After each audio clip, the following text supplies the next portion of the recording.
Today I'm going to talk to you about running. I did want to start by talking about why you should run, and Kelly's already introduced that topic. So you are going to hear a little bit of crossover here. We are going to be telling you the same story, which is always nice. A little bit about why you shouldn't run, and then I'm going to talk to you just about my philosophy behind running injuries. Just really, if you take nothing else except the feeling for how these things happen and how you can help people get better, that's what I want from today, but I will talk about some tips for specific problems as well. So why should we run? Well, apart from the fact that it's fun and most of the people out there are nice, I sort of think about the basic principles behind the human body, and I believe that we've either been designed or we've evolved to survive in an energy-poor environment populated by predators. And in fact, I think we've done pretty well with that design, because not only have we survived in it, we've actually prospered in it, we've been able to procreate and overpopulate the world, and essentially we did that through being predators, and through adapting to the environment that we were in. And part of surviving in that environment, part of those adaptations, are some features that people talk about, like the increase in head size. It really is to allow for big brain development. Our binocular vision is on the front of our heads so that we can focus on things. That's a predator's sense of vision. So prey species have the eyes on the side of their head, like rabbits, squirrels, cows. We have an upper limb girdle, so if you read the Herald last week, there was an article saying that the upper limb girdle has evolved as a survival mechanism for throwing. It's part of our arsenal, part of our survival strategy.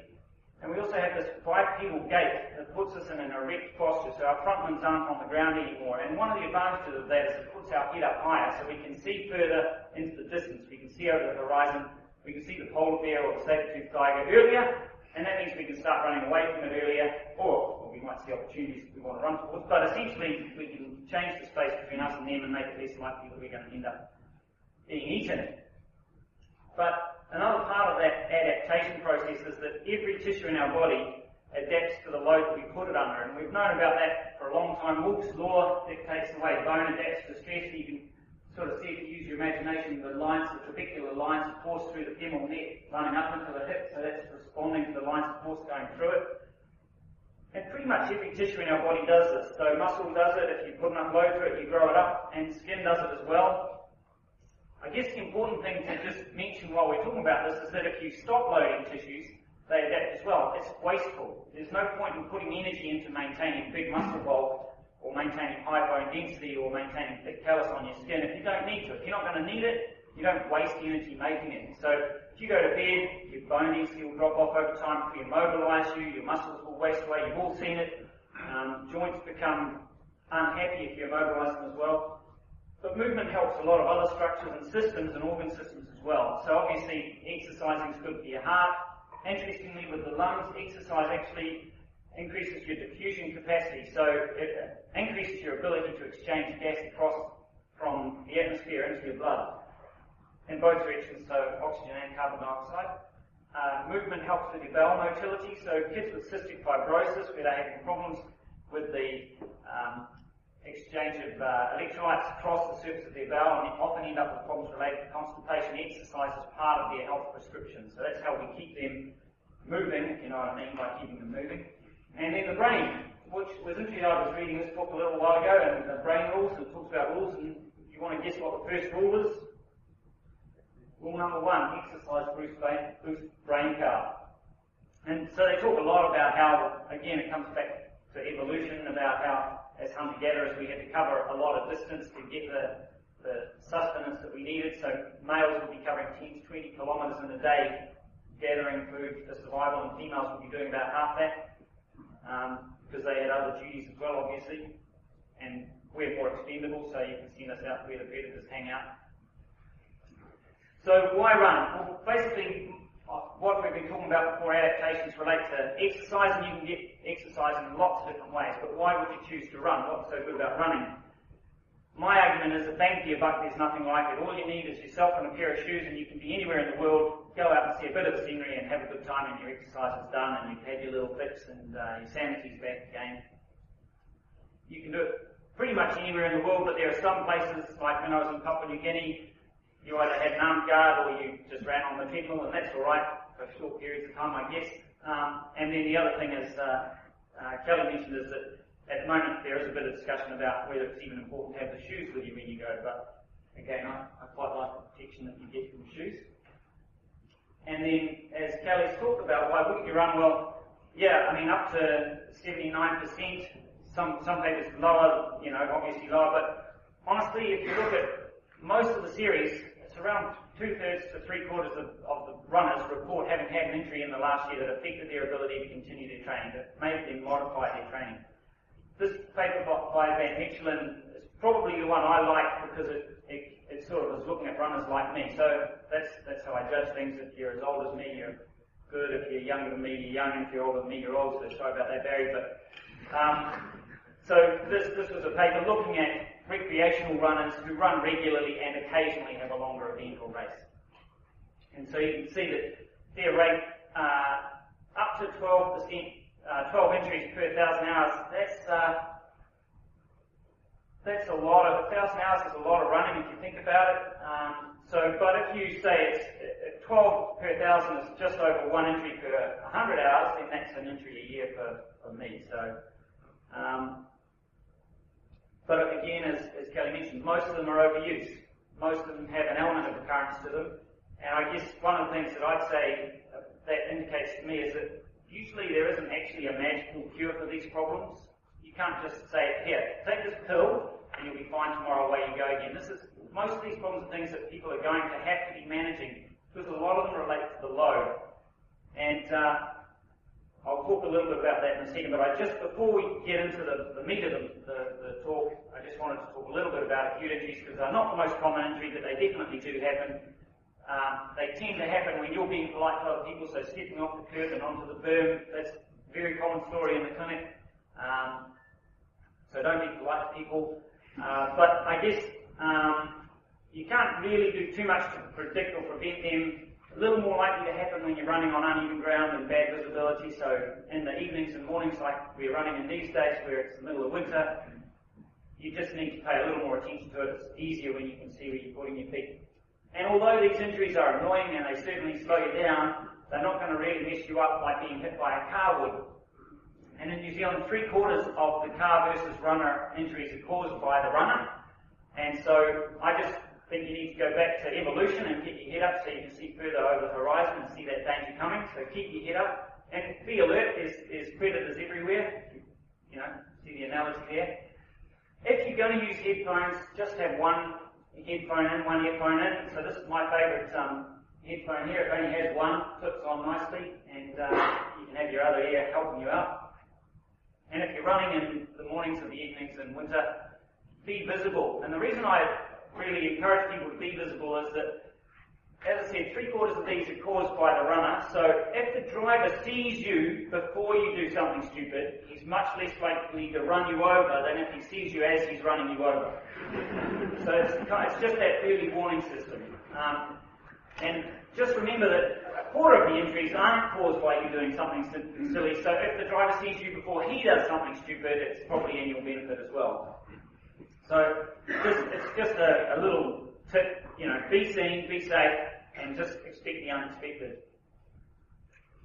So a couple of years ago, I was visiting with our family in Portland, and we saw this new shop that hadn't been there the last time we'd been there. It was a frozen yogurt shop with all sorts of, it was a surf yourself, went and got a cup, and then there were flavours of frozen yogurt and twice as many flavours of topping, including peanut butter and some weird things you really wouldn't think you'd be mixing with frozen yogurt. But the guy who owned the place looked like this guy, except he was a little paler than this, but he was wearing that t-shirt. We were all athletes, and this guy looked like he'd been serious about quality control.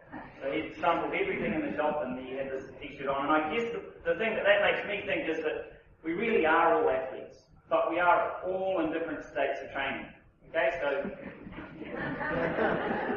so the thing is that there isn't one formula for everyone. There's not one thing that you can say that's going to fix everybody's problem. And so again, I was just reading a running magazine last week, and they talk about the terrible twos, and having kids who have just got out of the terrible twos sort of, struck a harmony with me. Too much, too soon, too fast. And so I talk to patients who are seeing me with the overuse type problems. That's what we're talking about now. And I tell them it's a bit like a tightrope. It's not the narrowest tightrope in the world, but it's not that wide. And if you step off one side, you're not going to make progress, and if you step off the other side, you're going to fall down.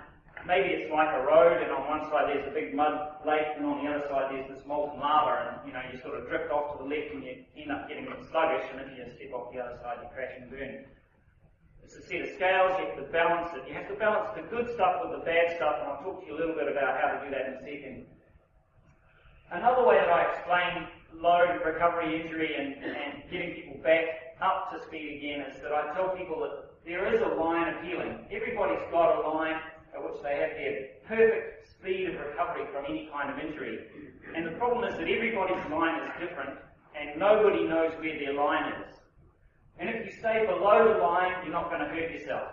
Every time you step over the line, though, you're creating a little bit of damage. And if you spend a long time over the line, or you get way above that line, you're making the damage worse. So the longer you spend over the line, the worse your problem is, the longer it's going to take to get better. Now you can see, if you're down here, so say you come to see me today and I say, right, let's just take it easy for a little bit, and we'll see if we can't help you get a little bit stronger. Down here, if you got up to here, you're doing a terrible thing to yourself. You're making it worse, you're not helping anyone, you're not helping my reputation, which is actually quite important. But you imagine if we just take that line across here for a couple of weeks and you're down here, the same load here is actually helping you. It's not hurting you anymore. So the thing is, where do you find that line? Well, if you step over that line, you're going to have some pain. Okay? So if you step over that line, patients don't like going back. They don't like having pain. They don't like hurting themselves once they've seen you. They like to get better. But pain is actually a part of life, and it's there for a reason. And so if you experience it every now and then, the good thing about that is you know where your line is. Okay? You're on the line. You can't get better faster than that. Okay? If you're down, if you never experience pain, all you know is you're somewhere below that line. Does that make sense?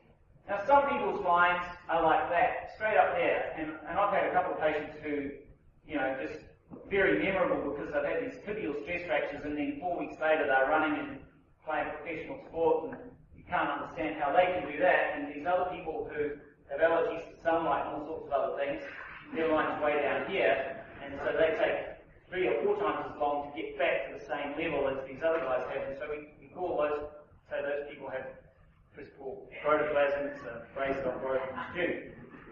But you just treat them exactly the same. Everybody's got their own line. These guys can't expect to keep up with the guys up here. And part of managing that line is understanding types of pain. This is a photo that Mark put on the web a little while ago. This is a stroke and stride when I was feeling a little competitive. As you can see, I wasn't doing real well. I'm not a great runner. When I say I'm a runner, I run. It doesn't mean I'm a racer. In fact, I made up a phrase when I started doing strokes and strides. The last stroke and stride of this year just gone was the most beautiful night I've ever seen. I've been there 4 years now. It's always rough when you get out in the water, but this particular night was perfectly flat, and I had no idea what kind of effect that would have on a race until afterwards, because in the rough weather I'm just sort of a treadmill swimmer. I just do this kind of thing, and in the rough weather I do this, and I'm alright, and in the good weather when it's perfectly flat I still do that, so I only got about a third of the way around when I realised I was swimming on my own. This is no good, so another third, and I thought, I can't possibly be on my own. Normally I wouldn't stop and look, but sort of look back over my shoulder. There's a couple of hats behind me, no sweat. And then as they mowed me down, I realised that the women's pack were overtaking. They start 10 minutes after us. It was only a kilometre. And so I was the last guy out of the water. And then I come to work on Tuesday, and someone at work says to me, "Hey, I hear you were in the bottom 10% of your age group on the instructions the other day." And I was going, yeah, that's right. But when I started doing stroke and stride, I was in the bottom % of the men. So I was getting overtaken by guys who were running slower than I would have been walking, and I was trying to run as fast as I could normally walk. So I think I'm sort of coming along and getting along all right. But the phrase that I've made up is that it's a bit like, I always remember Jenny's book, Eat to Compete, when I say it, because some people go to compete, but I go to complete. So if I'm completing the race, I'm happy with myself. So I'm a completer. So back to the pain thing. So when we're talking to people about pain, I've used a modification of Nerschel's pain scale. So Nerschel's pain scale is very easy to find. Nerschel's got his own webpage on the internet these days. In the old days you had to find the paper, but if you just Google Nerschel, you'll find it. But I like it, but I don't love it, and so I've sort of modified it a little bit. And so I talk to people about 3 types of pain. Now, the pain scale goes up to 7, And a friend of mine who's a pain specialist says there's actually an 8th type of pain which you get if you try to ride the K2 with a hangover. But when I'm talking to people about getting them better from an injury, I say to them there are 3 types of pain. And type 1 pain is that feeling you get when you trained yesterday and you get up this morning, you've got a little bit of ache, but it goes away real quickly and doesn't come back at all through the day. And you feel good through the day, and if that's all you've got, you're getting better. So you can keep building up your load according to your progression. If all you've got is type 1 pain. Type 2 pain is where that morning stiffness has taken more than a couple of minutes to go away, but it's gone away. Type 2 pain often comes back when you start to exercise, but once you've warmed up, it's gone completely. And for as long as you're running or doing whatever it is you're doing, you're feeling fine. But when you cool down, you might notice that within a half an hour you're a little achy, or it might not be for a couple of hours, or it might not be until you've sat down for a while and then got up to move away. But that's not type 1 pain. If you've been sitting at your desk and you get up and you have pain, that's now getting worse. That's into type 2 pain. Sometimes it's just in the evening it bugs you, sometimes it's when you're lying in bed at night that it bugs you, but the next day it's usually worse than it was yesterday. That's all in this type 2 pain. And type 2 pain means that the total amount of negative things you've been doing in the last 4 days has outweighed the total number of good things you've been doing in the last 4 days. And it depends on what your problem is as to what's negative, but if you've got patellofemoral pain, sitting in a lecture theatre like this for 4 hours on a Saturday morning is a negative load. So if on Wednesday you're looking back going, why am I getting type 2 pain now? This is one of the things you have to think about having done. You might have been to a friend's wedding. You might go to a wedding this afternoon and spend 4 hours on your feet that you wasn't part of your normal schedule. That's part of your negative load. Yeah, your training is a part of it.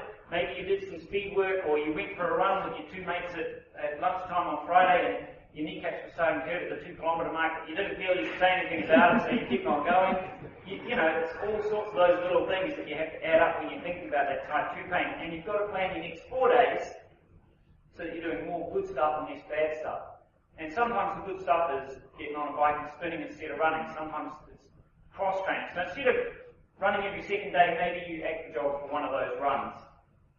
If you went shopping and you did the groceries, which normally takes me 2 hours on those hard concrete floors because I'm not very good at it, and that's how I get out of it, by saying I'm not very good at it, it can take me twice as long, that's a part of your negative load as well. So if you know you're not going to be doing that in the next 4 days, then that's just, looking at that set of balances.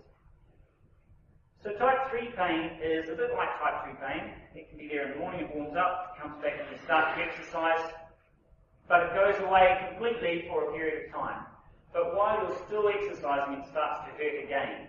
So let's say you're going out to run and it's a bit achy when you start, but at the 5-minute mark, you're feeling great. And so you run and you run and you run, and at the 20-minute mark, it starts to hurt. Or the 25-minute mark, or the 30-minute mark. While you're still running, if it's hurting, you're making the problem worse. You're stepping over the line that we were talking about before. And the longer you stay above that line, the more damage you're doing. The longer you stay above that line, the deeper the hole you're digging, and the longer it's going to take you to get out of that hole. The longer you stay above that line, the longer it's going to take you to get better. You're basically delaying your date of resolution of this problem. It's a bit like a bank account. So when people come to see me, they're in debt. That's the problem. And they've got to get out of debt. And they do that by putting in deposits and trying to limit their withdrawals.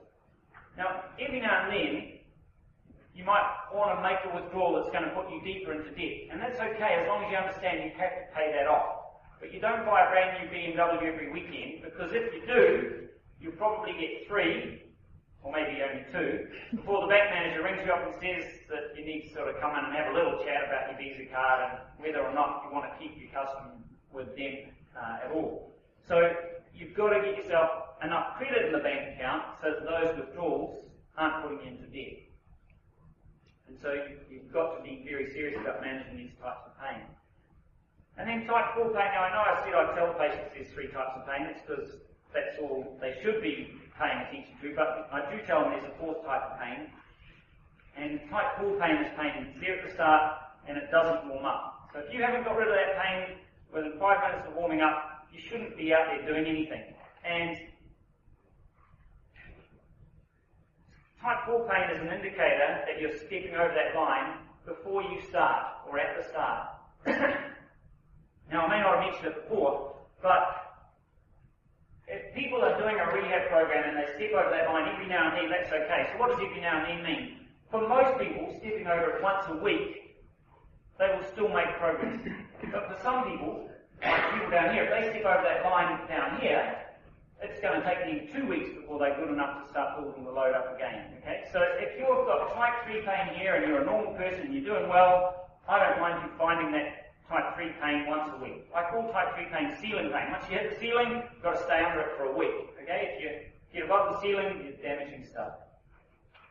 Pull the pin pain, the other name for it. So you run up to it, you get it, you stop, you walk home. That's it. You're done for running today. You don't have to stop exercising. You can get in the pool and aqua jog. If you want to burn a few more calories, if you've got a race coming up in the future and you're still planning on getting there, and your program says you need to be doing an hour's work, then you can do the rest of that hour on a bike or in the pool or somewhere else so that your body's getting used to consuming those calories and being good at burning them up. But if you cross that line, you want to stay under it for at least a week before you think about testing it out again. And ideally, the next time you go and test out and try to find your ceiling, you run a lot further before you get it. If you don't, then you're crossing the line too often and you need to stretch it out before you do that.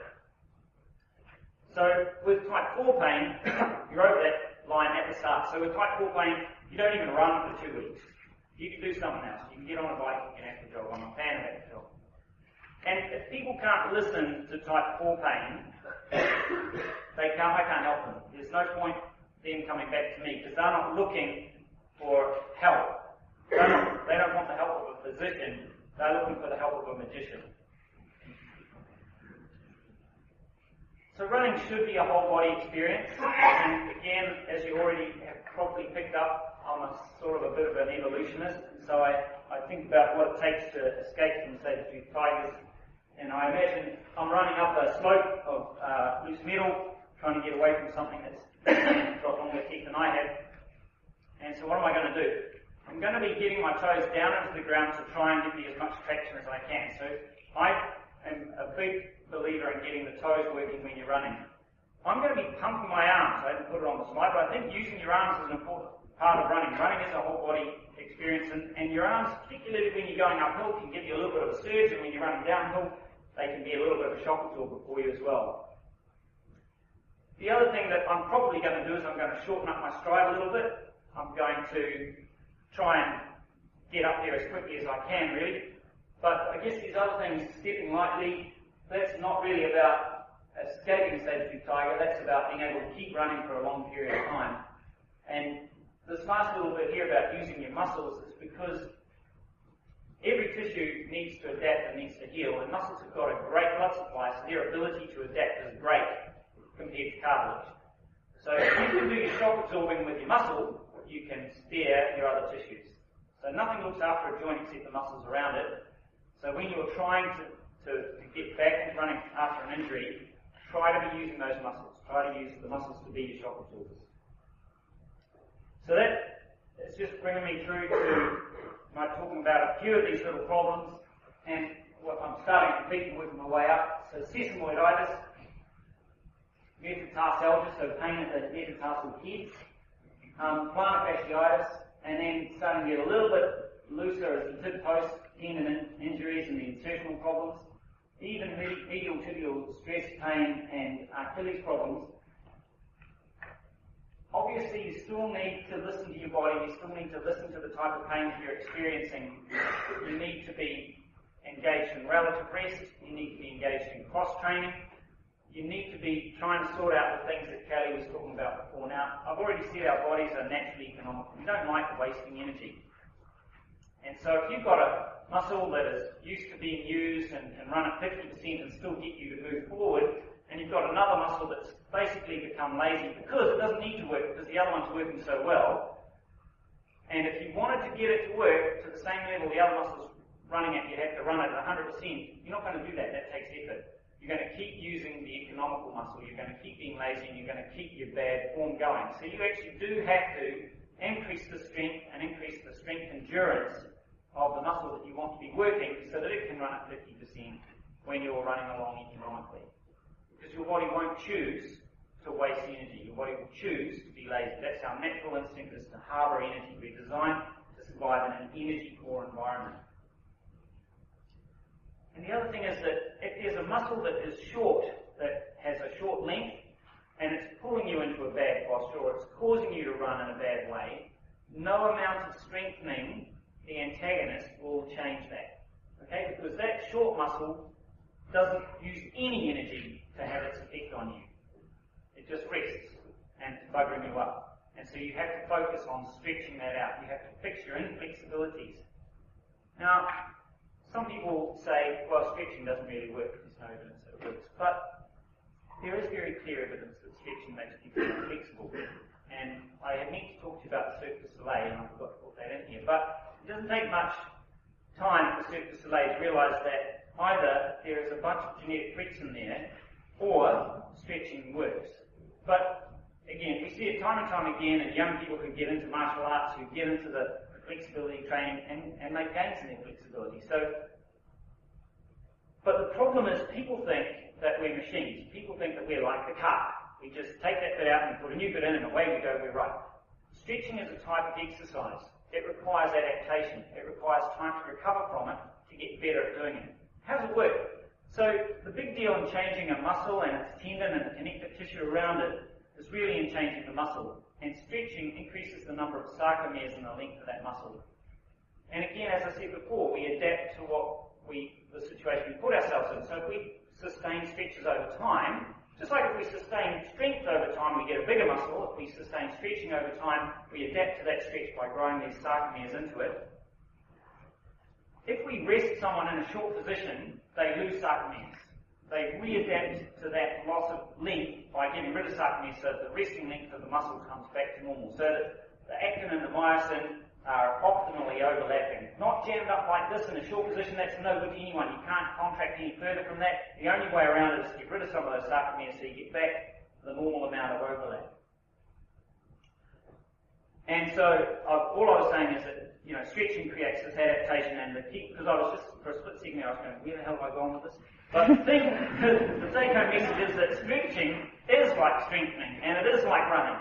If you do it, you will get it. If you stop it, you will lose it. You don't get anything for nothing. There's no free lunch in this world. Okay? So it needs to be a part of your life. And it's actually fascinating for me that the American College of Sports Medicine's latest guidelines on exercise for adults now includes regular stretching and resistance training.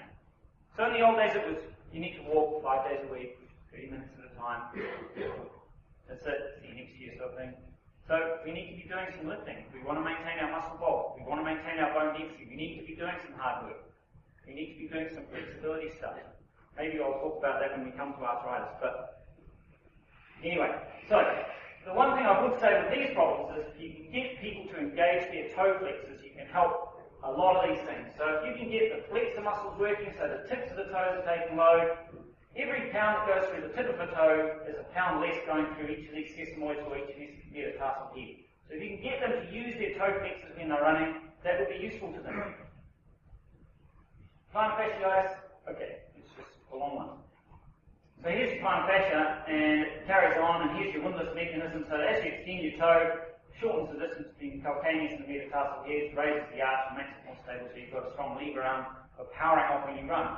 But does it by putting stress through the plantar fascia. If you get your big toe tip, or the tips of your toes down on the ground by pulling the toe flexors, that stress is not going through here anymore. You're still lifting the arch up, but you're lifting it up by shortening the tendon, which runs up here, to the muscle in your calf.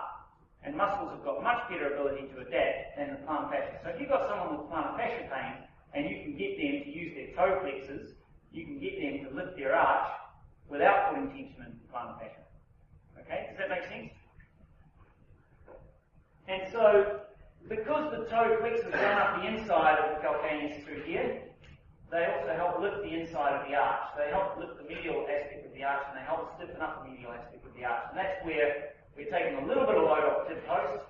Those tendons run up here parallel to the plantar fascia, so they run along here practically parallel to they run up here parallel to the Achilles tendon. They run along here parallel to the plantar fascia, but up here, the big muscle units up here, it's part of the calf. The more force going through these guys, the less force has to go through these guys. So you're just spreading the load out a little bit. Medial tibial pain is because you've not got that medial drift, because you've stabilised up the arch by getting those toe flexors down. So Get those toe flexors working. People with running-related problems, I do like them to shorten their stride. I do like them to increase their cadence.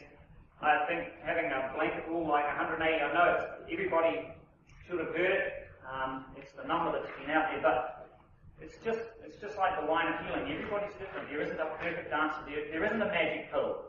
Okay, you've got to work out what's right for you as an individual. But increasing your cadence helps shorten your stride length. Shortening your stride length helps prevent that overstriding, helps reduce the individual peaks of each impact. I like to tell people to run softer as well. I think that the noise you make when you run is a reflection of how hard you're hitting the ground, but not always, because some of those shoes are super soft. And this is a little bit about what Kelly was talking about before. If you're running and you can't maintain your good technique, stop running. Don't teach yourself how to run badly. You know, he's talking about ingraining, I talk about in-training. It's the same thing. We're trying to teach ourselves to do this. Our body is searching for a perfect way of doing it. If you take a tennis racket and you hit a ball over the net, you'll see it going on. You go, maybe I could do it a bit harder, and someone will say, why don't you throw that a little higher? And there's a bit of technique to everything. And the more often you do it, the finer tuned you'll become. But if you were left to your own devices, you might not necessarily find the best way of doing it. So a little bit of teaching isn't a bad thing, but if you keep doing it the wrong way, all you're going to get good at is doing it the wrong way. And so it's the same thing with running. And our brains can't sustain concentration for very long, which is why I've talked for 100 times as long as I should have if I wanted to have one take-home message. But our brains can concentrate for about 30 seconds at a time.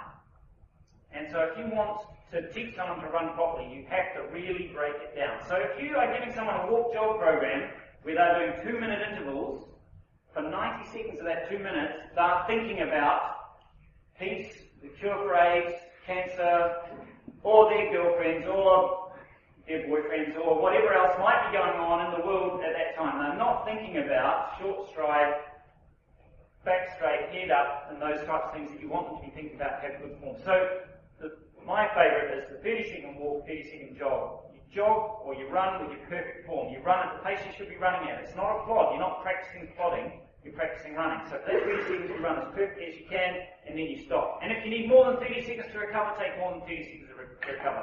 But be ready so that when you run, everything's switched on for 30 whole seconds. And then what you're getting over 15 minutes is you're getting 7.5 minutes of really good running.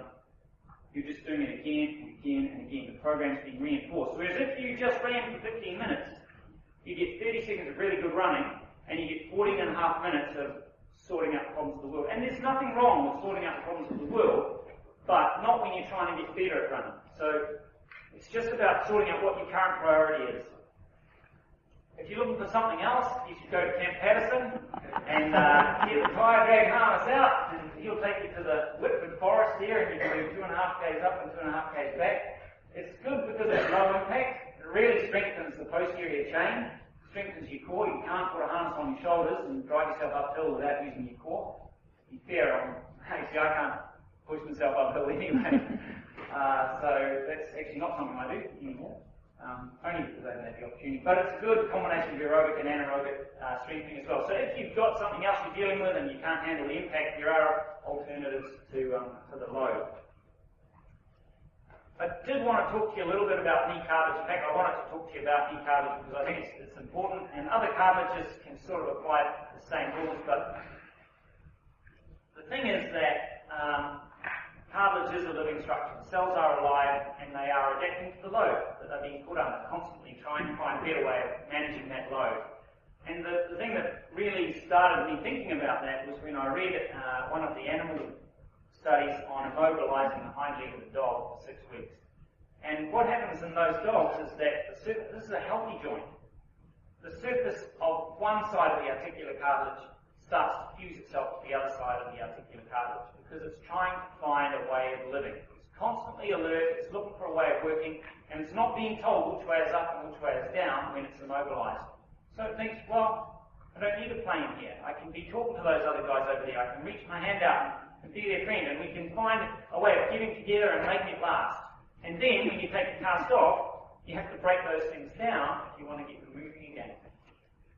And so, the flip side is quite important as well, and there is more and more evidence that loading cartilage up helps it to recover and helps it to get stronger and helps it to rebuild itself. And in fact, some of the cool stuff is that if you put cartilage cells in a petri dish and you apply a mechanical load, they will become organised and polarised, as opposed to just being a diffuse mass of cells. So applying load outside the body actually creates a structural reorganisation of cartilage cells. So when people come to me with arthritis, and I see quite a few people on a regular basis with knee arthritis who are trying to maintain their fitness and get their pain under control, and they do everything they can before they have to have the joints replaced, then I talk to them about a few principles. And one of the things I say is that there aren't many things in life you can guarantee, but you can guarantee that if you don't try to win, you will lose. So if you quit, you're gone. That's not going to work with this particular problem. The other thing you can guarantee is that over time, a joint with arthritis is going to stiffen up. You can't guarantee that you'll keep normal flexibility, but you can guarantee if you don't try to keep your normal flexibility, you will lose your normal flexibility. So maintaining the flexibility and trying to regain the flexibility in a joint is critical. Knees need to be able to hyperextend a little bit, because when we stand on our knees and we're in the queue in the bank and we're waiting for the person in front of us to move ahead, once the person in front of them moves ahead, we need to be able to take a little bit of time out and rest. And if you take your weight on a slightly bent knee, the kneecap doesn't move. As soon as you hyperextend your knee and you're resting on the passive structures, that kneecap has got a little bit of breathing space. It's not locked up anymore, it's free to flop around in there. But if your knee is permanently fixed, you're not getting that rest. So you need load, but you need recovery.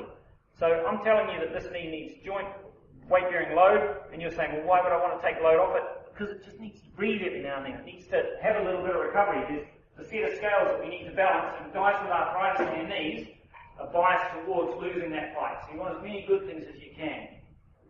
Movement is, as I said, movement is the key. Cartilage has no blood supply, it gets its nourishment from the synovial fluid. And you can tell when cartilage is grumpy most of the time because there's more synovial fluid around. So when you see more synovial fluid, you know that cartilage is saying, hey, I need a bit of food here, I'm struggling to cope a little bit. And so that's when people have to back off and do more movement. And spinning on a bike is a very good way of getting that movement. I've already said nothing protects the joint apart from the muscles around it, so strength is critical as well. And if people are keen to get back into running, then I will work to get them back into running, but they have to understand that there isn't a cure for their problem, that it is going to be about managing it for the rest of their life. And as long as they're happy to work on maintaining their strength, maintaining their flexibility, and adjusting their load according to their pain, for the rest of their lives, then I'm happy to work with them to help keep them running as much as they can. My one thing that I would be saying to those guys is don't be a competitor. Don't compete, because that's a withdrawal that you don't need to make. Getting a number that's a little bit less than it was before, or a little bit faster than you made, is a number that isn't helping your needs, a withdrawal that you don't need to make. The IT band is a relatively common runner's problem, and when I see patients with iliotibial band friction syndrome, it's because they're a little bit worse than average, because you guys normally fix the ones that aren't that bad. So I don't see many of these because I know you guys are out there fixing them. So when someone gets to me, they're at a point where they have to stop running. And there's some research on what irritates the iliotibial band the most, and the things that irritate it the most are slow running and running downhill. And so I don't like people running slowly. In fact, that's one of the common mistakes they make. They go, my knee was getting a bit sore, so I slowed down. And I go, yeah, that's right. And then it got worse, and so now you stop running. So when I get people back into training with this, I get them doing sprint intervals. And very short sprints to start with. So 50 metres is the short one. And then when they can do that without pain, they go up to 100s. And they run each distance as fast as they can. And they can run 100s twice in a row without pain, 200s, 400s, 800s, 1500s, so 1.5k, and 3ks. So their 3k is a 3k time trial. They're running it as fast as they can. There's no slow jogging until they've been pain-free for about 6 weeks. I'm a big fan of icing before and after exercise. I like people to warm up with ice on it. I like the butt strengthening. I think that's an important part of it, and that's partly why I like people to think about a slightly wider stance. And when you're really being explosive, your feet drift a little bit out from the midline anyway. That reduces the tensile forces in the lateral aspect of the knee.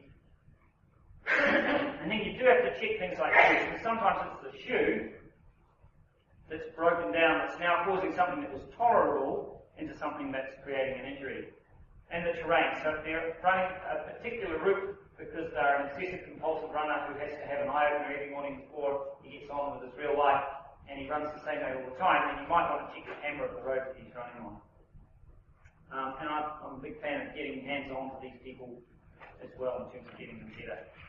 For low backs, typically most runners' low back pain relates to posterior element overload, so tucking your butt in is good. For people with disc-related low back pain, get them into zero gravity and exercise, so aquajogging is very good for them. Now the thing about aquajogging is, if they're doing lengths, they're likely to make it worse, especially if they've got a posterior element problem. Doing lengths is not what you're there for. And honestly, runners are competitive, so I have these folks come in and go, yeah, I was in there and this little old lady was going a bit faster than me. Well, you don't run in the pool. How do you get forward in the pool? People do all these weird kind of contortions to move their head. So just on the spot, run, have good form, get up, look over the horizon, get these things going. There's a few different things you can do, straight arms and straight legs, but don't try and do lengths. Mid-thoracic pain, cervical pain, and sometimes headaches typically relate to the fact that this weighs about 4.5 kilograms and gravity works 24 hours a day, and it's trying to make it go to that. And so if you run like this, something has to stop that falling like that. We're supposed to be looking over that horizon. So meerkats don't get this kind of problem because they're always going like this. They don't do a lot of running like that though, that's fair, but the thing is that your head, if you can balance it on top of the bones, like this dude, that's not his head, obviously, the muscles don't have to work as hard. So get upright, get the head stacked up over the bones, and then the muscles don't get so tired. Don't forget about recovery. Very important, nothing beats sleep, and I'm a big fan of icing before sleep. So the capillary is here, and its target tissue's there, and when they're swelling, they're like that. And nutrients travel by Brownian motion, which is extremely rapid over short distances, but logarithmically delays as you increase the distance. So get rid of that swelling before you go to sleep. We make hormones to wake ourselves up and fight in the mornings, and they're catabolic, and at night we switch them off. You can't go to sleep when you're making cortisol. If you're stressed about something, you'll stay awake. So when you go to sleep, you start making your growth hormones. So do your ice massage before you go to bed. When you are taking up running or getting back into it, just take it easy. You start out easy, no one gets hurt. Enjoy the world. It's a beautiful place. Have a look around. Run light, short stride. Be quiet. High cadence, same sort of thing. Consistency. So the Cirque du Soleil came to New Zealand about 10 years ago with Dragon Lion. It's a show about the interaction between East and West, and it involved a lot of jumping. And over half of their athletes had stress fractures during the development of that show, and they couldn't work out why. So they got a guy called Bino Meg to come along and have a look. And what they had done was they'd made their stage out of a sprung wooden floor. But to travel around the world, they make it into blocks that fit into containers, shipping containers. And so around the edge of each square was a rigid steel frame, and it was only sprung in the middle. So if you jumped off a wall and landed on the middle, you got a shock, and if you jumped in the middle, you got a bounce. And so Bino said, make it all out of steel. And they go, put, and he said, just make it all the same, and the people will adapt to it. They will get used to it. And that's exactly what happened. They made them all rigid, and the problem went away. So try to keep things the same. If you want to run on the track, run on the track. Okay? If you want to run on grass, run on grass. But don't think you can do your training on a treadmill and then take an easy day and run on the grass. That's not how it works. You want to teach your body to cope with a treadmill, run on a damn treadmill. Okay? Your body needs to be told what you want it to do. Let it do it. Let it learn how to do it. If you're running on a treadmill like this, it's not normal to do that. But if that's what you want to do, because it fits in your life, that's fine. But don't think that's the same as running on the grass, or running on the asphalt, or running on the concrete. Listen to your body. Get help if you're having trouble. Get better. Get out there. And run as if you love your body. If there's one thing, I tell you, run as if you love your body. Don't be a competitor. If you're running because you want to be a little faster, or you're running despite the pain, that's not loving your body. If you have to do that, you have to ask yourself why you need to be running today. Because the problem is probably not fitness. The problem's probably in your top 3 inches. Something's going on in your life and you're treating it therapeutically with your endocannabinoids. You might need to get a different kind of help to get that under control.